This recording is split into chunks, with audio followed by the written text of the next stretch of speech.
All right, y'all. What's going on? It's Combo Breaker 99 back from another post fight discussion video. All right, y'all. Let's talk about it. Viviane Araujo taking on Karine Silva.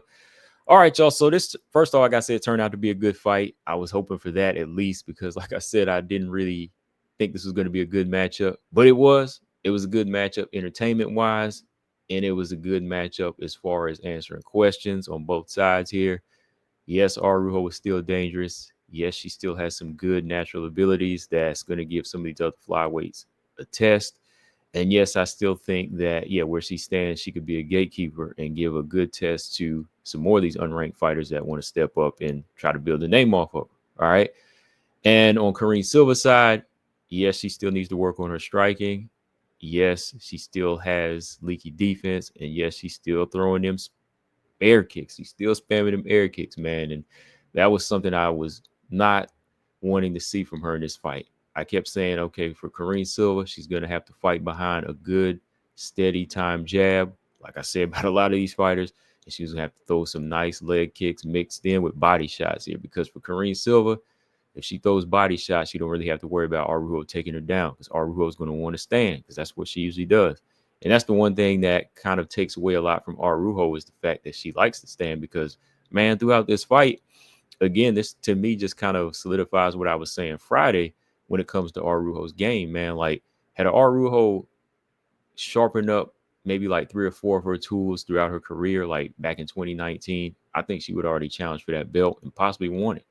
Yeah, I said it. Yeah, I think so, man. I think that Araujo definitely has like some good natural abilities. Had she fed him and watered him the correct way, I think she would have been growing into a very dangerous fighter. Because I mean, if you look at some of the shades in this thing, like even if you look at a lot of the pictures that they posted here, like whether it's on the ground or in the clinch or exchanges like this, man, you'd be like, wow, man, like Araujo landed some nice shots, or like, man, Araujo was strong, or like, wow, man, Araujo, she can roll. The girl can grapple, and that's one of the things I've said about Araujo in the past is like that natural physical strength about her is what could get her through a lot of these fights, like it did with Roxy when she was in there. Early on, like Montana, yeah, she handled those girls well, but I thought she was going to be using this stuff like against Chikeg and but somewhere along the way, she just fell in love with being this awkward striker.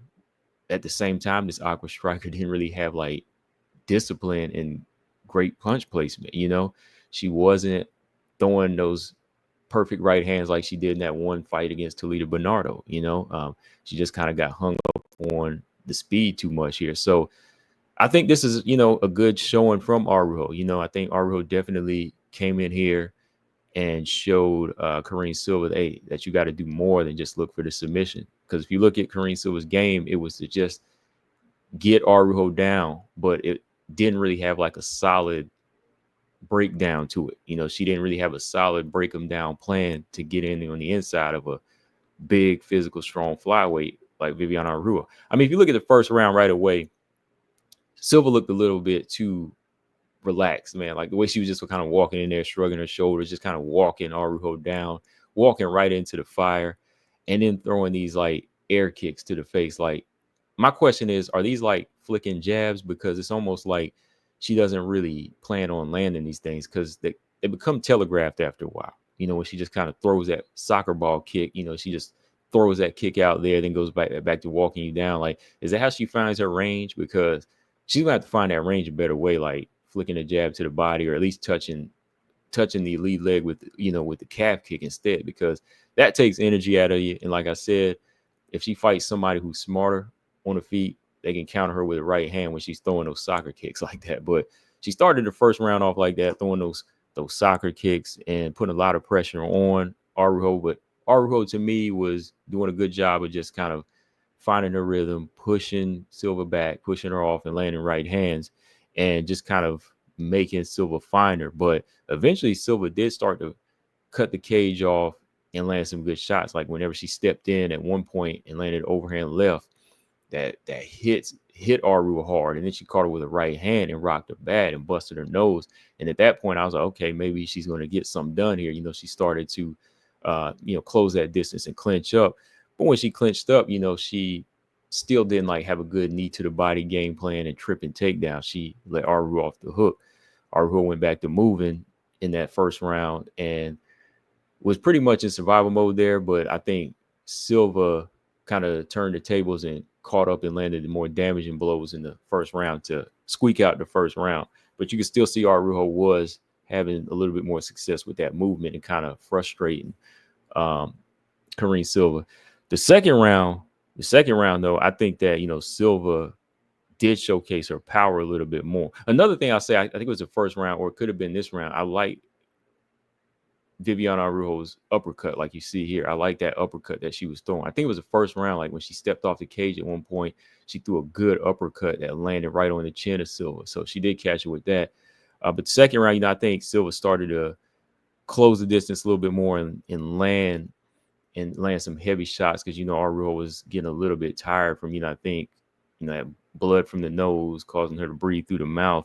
And yeah, she got caught. She got caught again. She got caught by Silva landing another good sequence. And Silva hits hard. Silva hits hard. You can hear her shots when they land. Like Araujo got hit with some big punches, but again, man, Silva, she's built tough like that. So first couple of minutes, I kind of had it swaying towards Silva, and then when Silva got the takedown, I was like, "Uh-oh, let's see what she's gonna do here." But what's crazy is, man, like I said, man, that black belt BJJ kicked in for Araujo, and out of nowhere, she just is able to outstrength Silva, and you see her fully extend that arm, and I'm like, "Uh-oh, wow!" I'm like, Araujo's about to get a submission on Silva, and had she done that, I would have been like, "Wow."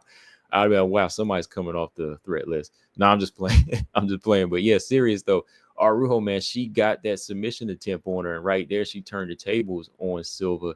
And Silva, I think, didn't realize what she at that point she realized what she was in there with.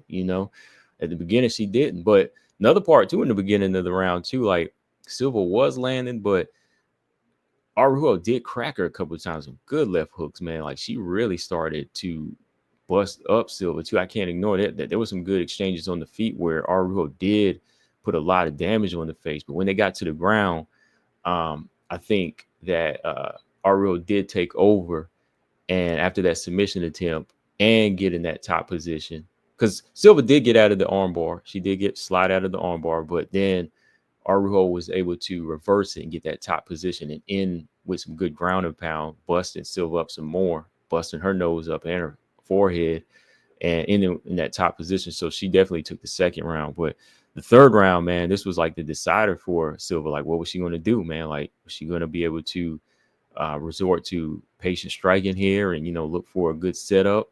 She had to set up her overhand right and even set up the tripping takedown. But now, like, spent too much of the round again chasing Araujo. And at this point, to me, Araujo was just doing a good job of picking her apart, landing the quicker shots at this point, eating a few here and there, but still like keeping Silva at bay. And then, Silva just kind of got sloppy. She got sloppy, got a takedown, but when she got the takedown, you could see like Araujo was game for it, like try to pick her up off her feet, but then she like tried to roll her, and Araujo was athletic, man. Like she fell, like almost looked like she fell off her neck. She rolled into top position, and yeah, just again took over.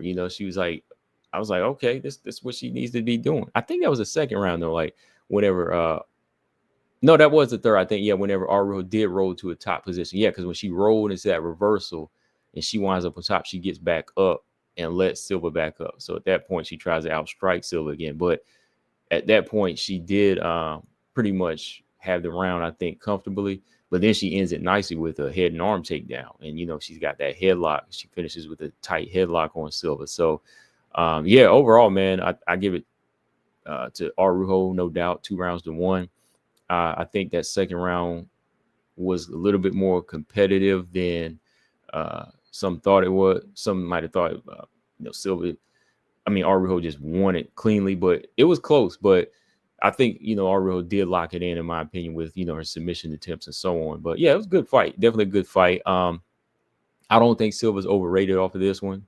I think that she can go back to the drawing board and get the work in because, she still stayed into the fight. But there's just some bad choices she made here. Would she be fighting for the belt next year? I don't think so. Would she get to the top 7? Yeah, possibly. She could still get there. It wasn't like she was a bad fighter in there. Like she was still executing some good she still got some good submission. She actually got some good control on the ground.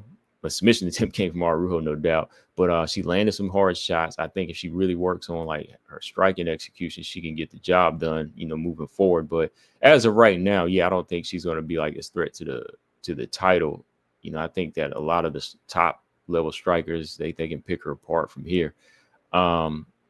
Yeah, so moving forward, I think, yeah, it's time for Karine Silva to maybe fight down to get a little more work in.